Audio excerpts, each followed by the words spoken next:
Hello মিস্ত্রি দাদা ভাই বন্ধুগণ, আজকে শেখাবো চিরাই কাঠের সেফটির হিসাব। মানে চিরাই কাঠের সেফটি কিভাবে বের করতে লাগে। যেরকম মনে করো এটা একটা কাঠ, এই জায়গা থেকে এই জায়গা পর্যন্ত এটাকে বলা হয় দৈর্ঘ্য। দৈর্ঘ্য মানে লম্বা লম্বা, যেরকম এই যে এই কাঠটা এই জায়গা থেকে এই জায়গা পর্যন্ত এটাকে বলা হয় দৈর্ঘ্য। দৈর্ঘ্য কত? 10 ফিট। আর যেরকম মনে করো যে এই জায়গা থেকে এটা এটা হয়ে গেল আমাদের উচ্চতা। উচ্চতা হয়ে গেল কত? 6 ইঞ্চি। আর এই যে এই জায়গা থেকে এটা এটা হয়ে গেল পোস্ত। পোস্ত হয়ে গেল কত? 3 ইঞ্চি। যেরকম পোস্ত আর উচ্চতা ওগুলা নিয়ে কোনো সমস্যা নাই, যেরকম থাক তুমি যেটাই লেখো এরকম ভাবে লেখো বা এইভাবে লেখো, যেভাবে সবাই লেখো, মানে কাঠের খালি নিয়মটা জানলেই। এখন মনে করো যে অনেক মিস্ত্রি ভাই আছে যে মানে লেখাপড়া জানেই না, এগুলা কোনটা উচ্চতা, কোনটা দৈর্ঘ্য, কোনটা পোস্ত, মানে এত কিছু জানতেও লাগবে না, যে কোনো লোক কাঠের সেফটি বের করতে পারবে। যেরকম মনে করো আমার এটা লম্বাটা খালি, যেরকম লম্বাটাকে দৈর্ঘ্য বলা হয়, এটা উচ্চতা মানে কাঠের যে চৌড়াটা ওটাকে বলা হয় উচ্চতা। মেন নিয়ম কি, মানে কাঠের সেফটির হিসাব বের করার একটা সূত্র আছে, মেন সূত্রটাই হলো মেন। এবার দেখো যেরকম মনে করো এই জায়গায় কাঠের সূত্র কি, যেরকম এই জায়গায় দেখো সূত্র হলো কিরকম, যেরকম দৈর্ঘ্য ইন্টু প্রস্থ ইন্টু উচ্চতা। তাহলে দৈর্ঘ্য দৈর্ঘ্য ইন্টু প্রস্থ ইন্টু উচ্চতা।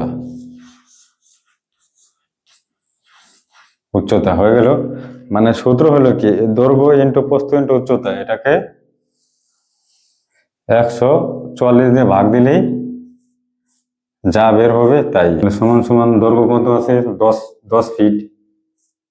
10 ফিট ইন্টু প্রস্থ 3 ইঞ্চি ইন্টু উচ্চতা 6 ইঞ্চি ভাগ 144।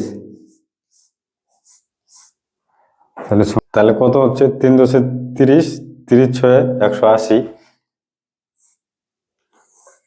180 ভাগা 144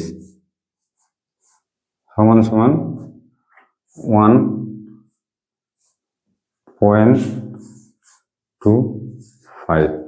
মানে 1 কেবি 25 পয়েন্ট মাল আছে, মানে 1.25 কেবি কাঠ আছে। আর মিস্ত্রি দাদা ভাইদের একদম ইজিলি শর্টকাটে আরো বুঝাই দিচ্ছি। যেরকম মনে করো কাঠ যেদিকে এমন 3টাই নাপি আসবে কাঠে, এবার যেরকম হোক কাঠ, এবার যেরকম দৈর্ঘ্য ইন্টু প্রস্থ ইন্টু উচ্চতা, আগে পিছে যা, মানে এই এত অঙ্ক টঙ্ক দেখতে লাগে না। তাহলে একদম ডাইরেক্টলি শর্টকাটে কি করবা, যেরকম দৈর্ঘ্য কত আছে শর্টকাট একদম ওপর থেকে মোবাইল বের করবা। যেরকম এটা কত আছে? 10 10 ইন্টু 3 ইন্টু ইন্টু 6 ভাগা 144 দিয়ে দিবা, যা বের হবে সেম টু সেম এটা বের হয়ে গেল 1.25। মোবাইল মোবাইল বের করবা, সেম মারে দেবে একদম ইজিলি শর্টকাটে। এত লেখা টাকা, মানে এটা বোঝানোর জন্য এত লেখা টাকার কোনো দরকার নাই। যে কোনো মিস্ত্রি দাদা ভাই একদম ইজিলি যে কোনো কাঠের নিয়ম, মানে এটা মনে করো 3 ইঞ্চি 1 ইঞ্চি থাকলো, তাহলে এই জায়গায় সেম 1 ইঞ্চি দিয়ে দিলা।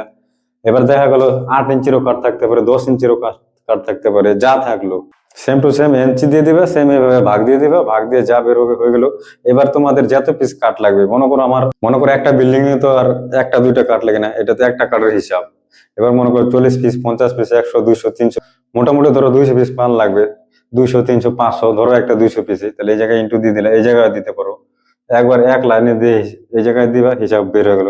তাহলে মোটামুটি আমাদের বেরোচ্ছে কত? 250 কেবি।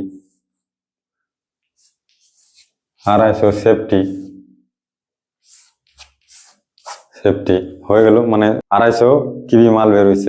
যদি ভিডিওটা ভালো লাগে তাহলে চ্যানেলটাকে সাবস্ক্রাইব করো, লাইক শেয়ার কমেন্ট করো, যে কোনো মিস্ত্রি ভাই দাদা ভাই যেন বুঝতে পারে।